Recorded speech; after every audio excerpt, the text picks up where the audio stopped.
Tidak harus dibikin rumit. Kita sering membuat rumit hal-hal yang simpel. Kalau tidak penting, ya ngalah saja, ngapain sih?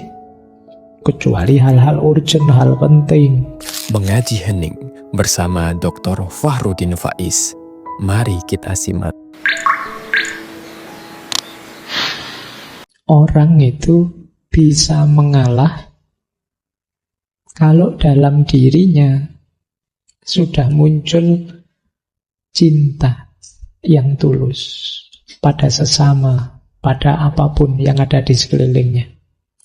Tanpa adanya cinta, mengalah tadi mungkin hanya strategi untuk lagi-lagi memanjakan ego. Seolah-olah ya sudah, saya ngalah, kamu saja yang menang. Tapi di balik itu ada kepentingan lain. Kenapa bisa begitu? Ya karena tidak didahului dengan karakter cinta. Maka tantangan wani ngalah tadi kelihatannya sederhana. Alah Pak, cuma ngalah saja kan begitu, saya bisa enggak? Ada prasyaratnya. Antara lain apa? Ngalahmu itu harus terbentuk karena ada rasa cinta. Dari cinta itu kan nanti muncul kepedulian, namanya care. Dan ingin memberi yang terbaik pada yang kamu cintai, namanya responsibility. Tanpa adanya cinta mungkin kamu ngalah, tapi ngalahmu biasanya masih ada pamrihnya. Tidak demi dia tapi demi dirimu. Jadi mengalah itu bisa disebut manifestasi dari cinta yang tulus. Tanpa ada cinta, mengalahmu belum tuntas. Dengan adanya cinta, mengalah itu nanti jadi manifestasi keikhlasanmu, manifestasi pengorbananmu atas nama cinta. Baik, ini tidak perlu saya jelaskan lama-lama ya. Kalau tentang cinta kalian sudah tinggi wawasannya, infonya sudah banyak. Saya lanjutkan. Yang penting yang keempat sudah ya. Jadi ternyata ada hakikat cinta di balik mengalah. Orang yang benar-benar jatuh cinta bisa dilihat hidupnya saling mengalah, bukan saling egois. Jadi kalau cinta kok masih saling menuntut, masih menuntut untuk dibahagiakan, dipuaskan, dinyamankan, ini masih negosiasi. Masih belum cinta. Aku memberi apa, kamu memberi apa. Tapi kalau sudah cinta yang tulus, isinya tadi saling mengalah. Aku memberi yang terbaik untuk dirimu, kamu memberi yang terbaik untuk diriku. Karena kita sama-sama memberikan yang terbaik, ya kita sama-sama meningkat pesat. Maka orang yang saling mencintai itu kan, kalau ini cintanya tulus, ya kualitas dirinya naik pesat gara-gara cintanya. Yang semula tidak begini sekarang bisa, yang semula biasa-biasa bisa luar biasa ketika orang jatuh cinta. Itu hebatnya energi cinta. Hanya bisa ditandingi oleh energi patah hati. Ya, patah hati juga energinya luar biasa. Ya manfaatkan energi itu ya. Energi itu kan penting. Kalian kalau tanpa energi kan tidak bersemangat apa-apa. Ya siapa tahu ada yang banyak patah hati, nanti kita bisa bikin pembangkit listrik tenaga patah hati. Baik. Ya kan tidak butuh batu bara, tidak butuh anu lagi. Baik, kita lanjutkan. Ini yang keempat, hakikatnya mengalah. Yang kelima, kenapa sih orang bisa mengalah? Karena jiwanya adalah jiwa yang luas. Hatinya hati yang pemaaf. Orang yang ngalah itu kan kuncinya 3. Dia mengutamakan yang lain, mendahulukan yang lain, dan memaafkan yang lain. Ini kan seorang pengalah. Nah, berarti apa? Selain penuh cinta, orang yang mengalah itu sebenarnya punya karakter pemaaf. Hatinya luas. Dan memaafkan ini penting. Ada cerita mungkin ya teman-teman, pernah saya singgung beberapa kali kemarin waktu Maulid Nabi. Rasulullah itu kan pernah satu ketika ada tetangga beliau, orang Yahudi yang benci sekali sama beliau. Setiap kali Rasulullah berangkat sholat subuh pagi-pagi, selalu diludahi oleh orang ini. Begitu lihat Rasulullah lewat, diludahi, cus pokoknya itu. Ya, dan Rasulullah ini karena jiwanya sangat luas, sangat pemaaf, pengalah, kalau dalam istilah malam hari ini, ya beliau terima saja itu.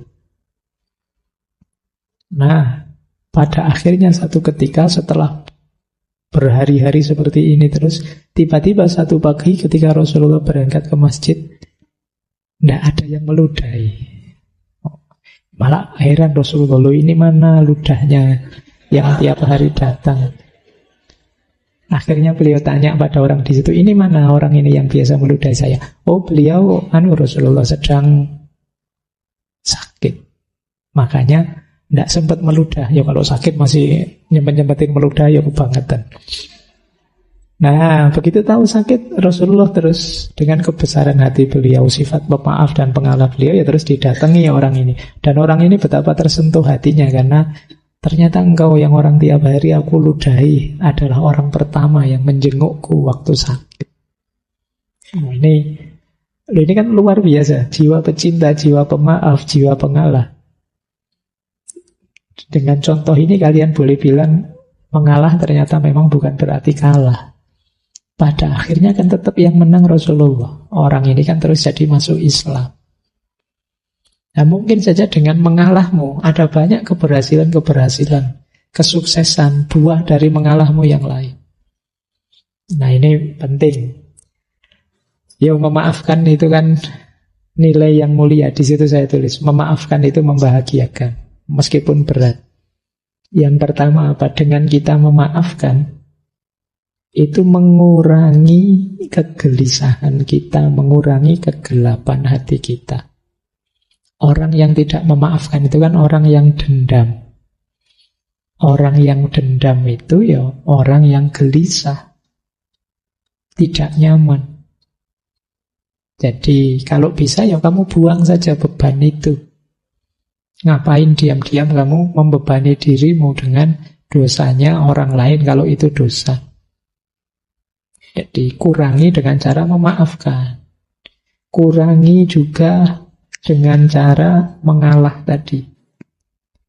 Dengan kita memaafkan kan nanti mengurangi rasa marah, mencegah perilaku tidak terkontrol. Kadang-kadang kan kita itu karena saya disakiti, saya harus balas menyakiti. Sana juga begitu, saya disakiti, balas-balasan tidak ada akhirnya nantinya. Hidup kita dan waktu kita habis sia-sia hanya untuk balas-balasan. Dan jangan lupa memaafkan juga menumbuhkan kebanggaan diri. Bisa memaafkan itu kan bangga kita. Ternyata aku ini lumayan dah, ya tidak mulia-mulia amat, tapi ya lumayan bisa memaafkan. Itu kan kebanggaan diri sudah. Jadi latihan memaafkan ini bagian dari jiwa pengalah tadi. Lanjut. Nah, ini yang sering disebut orang. Mengalah itu jangan dikira lemah. Justru mengalah itu kadang-kadang strategis, visioner. Mungkin kalian ingat quotes yang atas itu.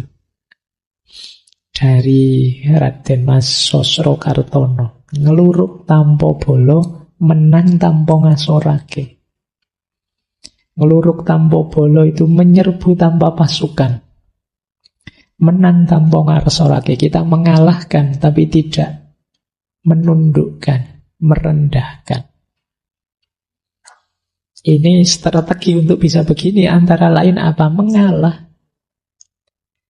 Begitu kita mengalah, kita melakukan kebaikan, mengalah tadi untuk seseorang, dia akan tersentuh hatinya. Sehingga dia balas ingin membahagiakan kita, ingin memberi kita sesuatu. Ya nama lain dia tunduk akhirnya pada kita. Itu kan kita semacam menyerbu dia tanpa pasukan. Pasukan kita ya kebaikan hati tadi. Antara lain mengalah. Jadi tidak usah putus asa dengan kebaikan, lakukan terus pada siapapun. Pada akhirnya orang yang kita beri kebaikan itu ya akan takluk pada kita. Seperti orang yang diserbu pasukan. Padahal itu tidak ada pasukannya apa-apa. Hanya pasukan kebaikan. Itulah ngeluruk tanpa bolo. Manusia itu selama masih manusia, kalau dia diberi kebaikan terus, tidak mungkin tidak tersentuh hatinya. Sejahat apapun dia. Ya kayak di film-film itu kan kadang penjahatnya ragu-ragu karena tokohnya sangat baik lakonnya. Itu nama lain dari ngeluruk tanpa bolo. Dan menang tanpa ngasorake. Tidak membuat malu yang lain. Ya dengan jalan mengalah tadi. Dengan jalan kita mengalah, monggo sampean yang duluan, monggo sampean yang juara, yang berprestasi, monggo sampean. Nah ini membuat dia kan tidak rendah. Tapi hakikatnya kita yang menang. Itulah menang tanpa ngasorake. Kalau kalian bisa seperti ini, hidup ini mungkin tetap kompetitif, tapi tidak saling merendahkan, tidak saling menjatuhkan. Disitulah rahasianya mengalah untuk menang. Kalau dalam bahasa Inggris ada peribahasa, you may lose the battle but you win the war. Atau you do not need to win every battle to win the war. Engkau mungkin kalah dalam battle. Battle itu ya pertemuan sekelompok pasukan, tapi tetap win the war. War itu ya peperangan secara keseluruhan.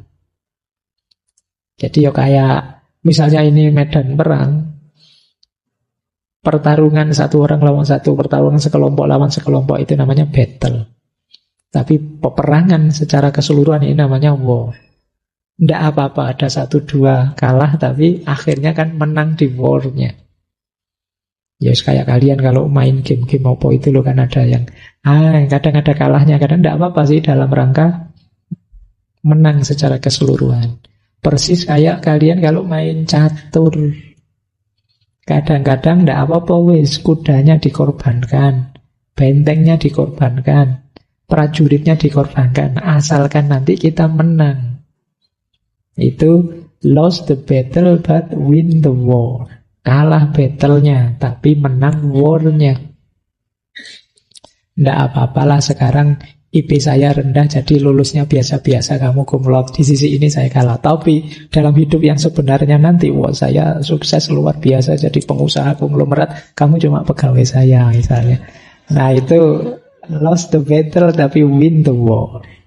Nah, ini jadi kadang-kadang mengalah itu bisa dijadikan strategi. Di banyak kisah-kisah perang, ya nanti kalian bolehlah baca-baca strateginya Sun Tzu atau Three Kingdom dan lain sebagainya. Banyak strategi-strategi ini dipakai. Diumpankan ini biar kalah, kemudian di strategi yang di sini sengaja ngalah biar yang secara umum menang dan lain sebagainya. Itu namanya lost the battle tapi win the war. Ini penting. Yo hidup juga harus taktis. Jangan nyeruduk terus, maju terus. Gampang kalah. Ada strategi mundur sebentar, ada ngalahnya, tapi nanti kita memenangkan seluruh peperangan. Nah ini ada rahasia ini juga dalam mengalah. Jadi visioner dan strategis, melihat jauh ke depan. Tidak apa-apa sekarang saya kalah, tapi ke depannya nanti saya sudah target ke sana. Dengan modal sekarang saya bisa menang. Nah ini namanya lost the battle tapi win the war. Ini hakikat mengalah yang ke-6. Hakikat ngalah yang ke-7. Ternyata banyak hakikatnya ya. Padahal judulnya cuma 2 kata, wani ngalah. Tapi rahasianya luas. Mengalah itu bagian dari spiritualisasi kehidupan. Yang duniawi tadi kita ilahikan, kita spiritualkan. Ada yang bilang ngalah itu sebenarnya dari akar kata ngawah. Mengawah, mengilahi. Hal-hal duniawi kita spiritualkan. Mengilahi itu begini loh. Kalau kita punya uang, kita pakai untuk seneng-seneng makan dan lain sebagainya, ya wajar saja itu. Yang duniawi kita pakai untuk dunia. Tapi ketika uang ini kita sedekahkan untuk fakir miskin, anak yatim dan lain sebagainya, berarti uang ini kita spiritualkan, kita ilahikan. Nah, mengalah juga punya logika seperti itu. Biarlah aku membahagiakanmu, biarlah aku berikan ini untukmu, itu kan ngalah. Tapi dengan ini yang aku berikan tadi, kalau aku nikmati sendiri, ya itu nilainya biasa saja. Tapi begitu aku berikan padamu, nilainya jauh berbeda. Sekarang dia bersifat spiritual. Sama-sama uangnya dibuat main dengan dibuat sedekah, itu kan beda. Ketika dibuat sedekah, uang ini jadi spiritual. Kemenangan kita juga begitu, kepemilikan duniawi kita juga begitu. Nah, cara menspiritualkan antara lain dengan cara mengalah tadi. Jadi, menspiritualkan peristiwa sebagai sarana menuju Allah. Tidak lagi fokus pada keuntungan atau kemanfaatan duniawi. Inilah hakikatnya mengalah. Sudah ada 7 hakikat mengalah. Nah, ganti sekarang, hakikat sudah ya. Sekarang karakter pendukung. Pak, kok berat Pak saya mau mengalah itu? Latih pertama kali dengan membentuk karakter. Ada 4 karakter yang bisa memudahkan kita mengalah. Yang pertama, empati. Empati itu kemampuan kita memposisikan diri di tempatnya orang lain. Itu empati. Orang yang kuat empatinya lebih mudah mengalah. Iya ya, seandainya saya seperti temanku itu.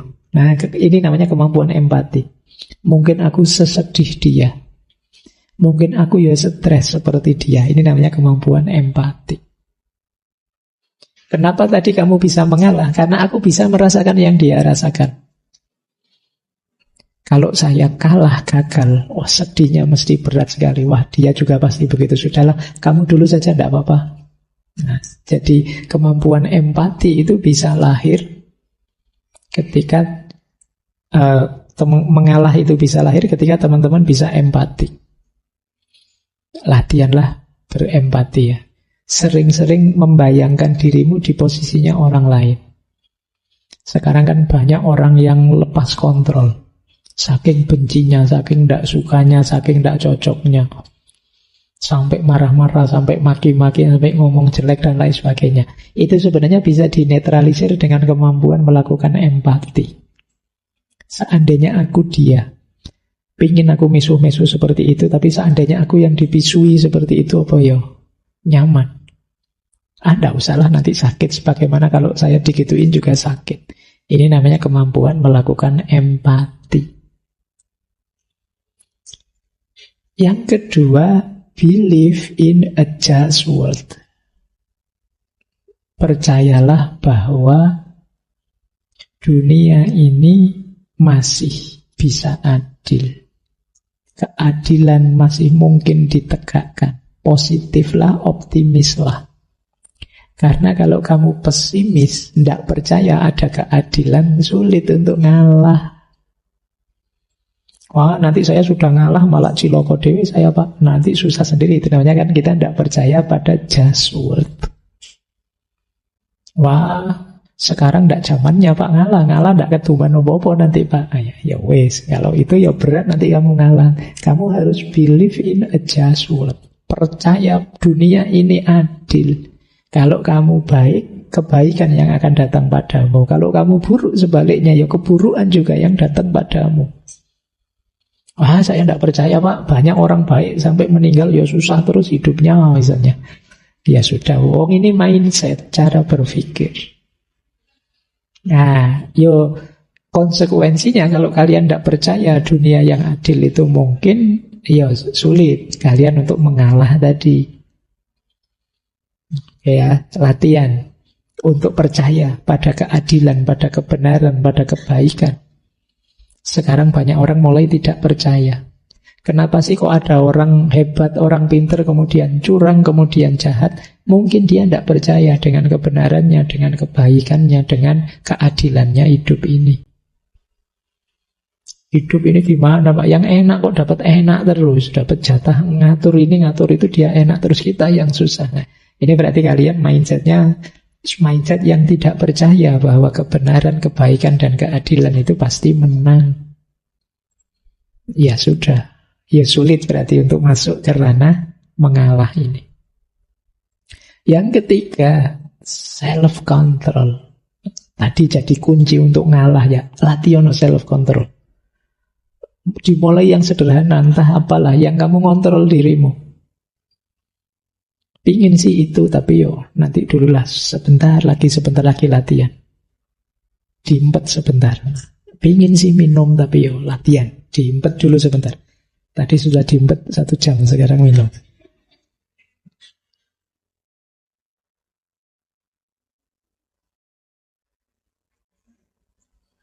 Jadi ini yang disebut self-control. Kamu sengaja saja latihan. Subuh misalnya, habis sholat subuh, ingin sebenarnya tidur Pak, latihan tidak tidur. Oh, itu hebat kalau mau latihan. Sebenarnya saya tidak ingin tidur Pak, saya nyoba tidur. Ya, itu mau balik pengen enak kamu. Latihan ya mengendalikan diri.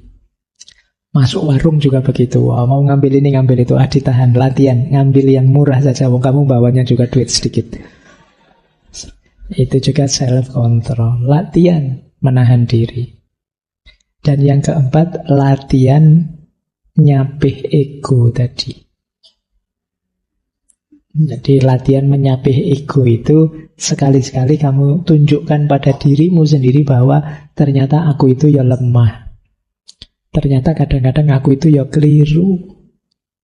Ternyata yang kuinginkan kadang-kadang juga tidak baik, ada jeleknya juga. Ternyata cita-citaku juga tidak selalu positif. Ini namanya latihan untuk nyapih ego. Biar kamu tidak merasa besar, merasa hebat, merasa paling pinter, merasa paling jago. Terus kalau bahasa Jawa ini akhirnya kamu ngendas-endasi yang lain. Jadi kamu merasa lebih tinggi, lebih hebat, lebih jago. Ternyata saya juga biasa Pak. Banyak sekali kelemahan. Saya mudah tergoda, saya mudah tertipu, saya mudah ngantuk juga, saya mudah ini low ego. Kesadaran bahwa saya juga masih banyak kelemahan. Ini 4 karakter yang perlu teman-teman latih.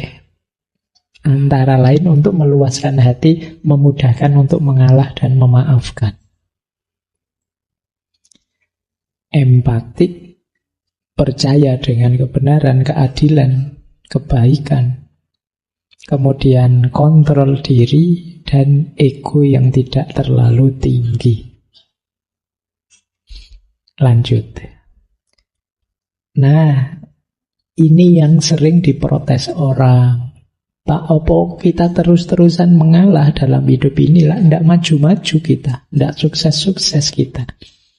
Iya tentu saja, tidak semua dimensi hidup kita mengalah. Mengalah itu salah satu solusi dalam hidup. Kalau teman-teman nanti belajar tentang strategi menyelesaikan konflik, mengalah itu salah satunya. Nah, di situ saya sebut ada yang menghindar. Kalau ada masalah, ada konflik, menghindar saja. Itu juga solusi. Kadang-kadang memang kita harus menghindar. Masalah tertentu. Tidak semua masalah kamu harus lari, tapi memang ada masalah yang sebaiknya kamu menghindar saja, jangan ikut-ikutan. Ada yang bisa jadi kerjasama.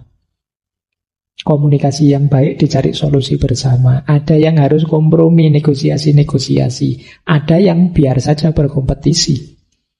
Biar dua-duanya meningkat. Tapi ada yang memang kita harus mengalah. Nah, sekarang kita lihat ya. Kalau ini praktisnya. Kapan mengalah itu urgent, harus kita lakukan?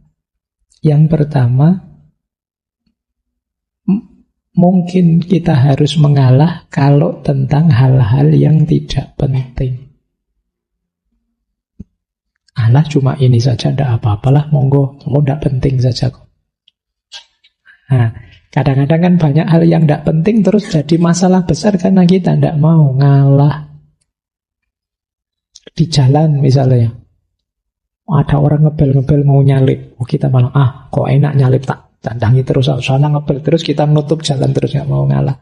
Alah wong cuma jalan gitu aja, apa susahnya sih kita kasih jalan biar dia duluan. Wong itu juga ndak balapan, wong ya bukan racing, bukan anu. Tapi kan kita kadang ego kita begitu, akhirnya terus senggolan, terus tawuran di jalan. Kenapa bisa lahir masalah seperti itu? Urusannya sampai polisi, bisa sampai penjara. Karena ndak ada yang mau ngalah. Wong sekedar urusan naik motor, naik mobil saja kok. Paling misalnya dia nyalip sampai tujuan, selisih berapa jam sih? Jadi yuk, kalau yang tidak penting-penting ngalah saja, tidak apa-apa. Mungkin sekedar tempat duduk di warung saja, wah yalah-yalah, saya duluan nih, saya ini halal. Ngantri itu memang bagus, tapi kadang-kadang ada orang nyerobot antrian dan lain sebagainya. Terus jadi rame, jadi gegeran. Kadang-kadang perlu mental ngalah, ya sudahlah kalau memang pingin duluan. Mungkin anaknya di rumah sedang sangat lapar, nunggu anus, monggo duluan. Wong ndak penting. Jadi masih, seandainya kita telat, kita kalah, kita ndak duluan, ya ndak ada efek apa-apa untuk hidup kita. Nanti selesai ngaji, rebutan keluar duluan, nyari sandal, nyari motor itu kan ya, terus ayo latihan ngalah, yo monggo yang mau duluan ini. Oh ternyata motor saya yang nutupi jalan, yo kamu duluan. Oh kan gitu saja. Tidak harus dibikin rumit. Kita sering membuat rumit hal-hal yang simpel. Kalau tidak penting, yo ngalah saja, ngapain sih? Kecuali hal-hal urgent, hal penting. Terus yang kedua, mungkin kita harus ngalah juga ketika kita tidak yakin, tidak mantep dengan pandangan kita. Debat misalnya, wah yang benar begini loh, yang benar begitu loh. Nah, kadang-kadang kita juga tidak terlalu yakin dengan pikiran kita, tapi kan gengsi kalau kalah. Nah terus kita ngeyel. Sudah baca sendiri, ayo belum baca sih, tapi menurut saya ngono gitu. Wong yo ndak mantep tapi ngeyel. Mungkin sama-sama ndak mantepnya, saya sana juga ndak mantep, kita juga ndak mantep. Alah, wong sama-sama ndak mantepnya saja. Monggo lah kalau kamu mau yakin yang itu, kita jalan dengan itu. Kan ndak masalah. Wong sama-sama ndak mantepnya. Sama-sama masih hipotesis, sama-sama meragukan. Nah, masih belum teruji dua-duanya. Mungkin di konteks ini ya monggo ngalah saja, ndak apa-apa. Atau yang ketiga, saya ngomong yang baik, dia juga ngomong yang baik. Saya tahu tawaran dia juga baik, tapi tawaran saya kan juga baik. Ini kan antara yang baik dengan yang baik. Mbok wis kamu ngalah saja, toh yang jalan yang manapun juga sama-sama baik. Kamu milih mana? Naik motor tak bonceng ngopo? Naik gojek nanti tak bayari. Ini sama-sama baik, kok kamu ngalah saja, tidak usah ngeyel. Yang mana saja kan oke. Nanti jangan gegeran, sudahlah naik gojek saja tak bayari, mbok ndak tak bonceng saja. Terus gegeran, ngapain wong podo-podo api. Sudah ditetapkan salah satu, kamu ngalah, ya sudahlah kalau kamu pengen bonceng, ayolah. Kan gitu saja selesai. Gitu loh. Kamu milih mana nanti? Itu kan tempat duduk saya. Misalnya, saya biasanya ngaji di situ kok. Ya sudah, kamu pakai tempat duduk saya, apa saya pakai tempat dudukmu, itu ya podo wae lah, wong ngaji cuma di sini, saya sama-sama baik. Sama-sama ngaji. Kadang-kadang kita itu berhadapan dengan pilihan yang baik dengan yang baik. Karena memang basicnya kita ini kan orang-orang baik dalam tanda petik ya. Tidak jahat sama sekali. Saya menginginkan kebaikan, dia juga menginginkan kebaikan kok. Cuma sudut pandangnya saja beda. Dalam konteks ini mungkin ya mengalah bisa jadi solusi biar tidak ada masalah yang tidak perlu. Pakai solusimu, ayo, tidak apa-apa. Menurut saya juga baik. Solusiku kalau kamu mau ini. Kan gitu saja. Yang terakhir, kadang-kadang kita perlu mengalah ketika ada nilai lebih penting yang harus diperjuangkan. Sudahlah, saya ngalah, tidak apa-apa, ikut kamu. Karena kalau saya tidak ngalah, nanti kita bisa pecah persahabatan ini. Bagi saya persahabatan lebih penting. Jadi ada nilai lebih tinggi yang ingin kita pertahankan. Jadi kadang-kadang kita perlu yang semacam ini. Sudahlah, tidak apa-apa, saya yang kalah nanti. Kalau kamu kalah bisa lebih fatal akibatnya, misalnya. Nah, ini namanya memperjuangkan nilai. Demi memperjuangkan nilai ini, tidak apa-apa, saya ngalah, saya berkorban ini, saya berkorban itu. Jadi ada situasi-situasi yang sebaiknya kita mengalah. Ya tentu saja tidak semua situasi. Misalnya situasi kayak tadi yang pertama, kalau tidak terlalu penting ya. Tapi kalau sangat penting ya jangan ngalah. Menyangkut nyawa misalnya jangan ngalah. Kalau ada yang bilang, ambil saja nyawaku, itu kan hanya anak-anak gombal yang bilang begitu. Aslinya ya jangan. Kalau urusan yang sangat penting. Makanya tadi saya bilang ini senjata harus pas makainya. Terima kasih sudah menyimak. Semoga channel Mengaji Hening bersama Dr. Fahrudin Faiz selalu bisa memberikan ilmu, motivasi, dan kebermanfaatan. Salam sehat dan bahagia.